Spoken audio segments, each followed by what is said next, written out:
Tout d'abord, il faut distinguer les notions de température et de chaleur. La température d'un corps est directement liée à son agitation microscopique ou mouvement brownien. On a également vu que la quantité de chaleur nécessaire pour élever d'1 degré un corps est différente selon l'espèce chimique. C'est mis en évidence par la capacité thermique massique. On l'a vu plusieurs fois pour l'eau, elle est de 4180 joules par kilogramme moins 1 par Kelvin moins 1, ce qui signifie qu'il faut 4180 joules pour élever d'1 degré 1 litre d'eau.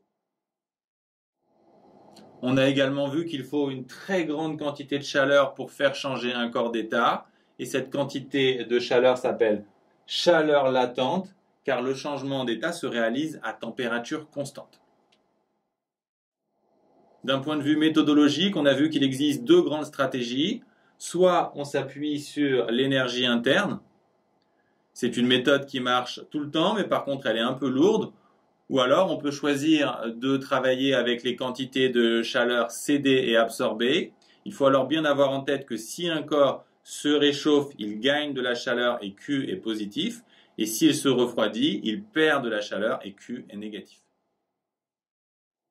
Finalement, il y a peu de formules dans le chapitre.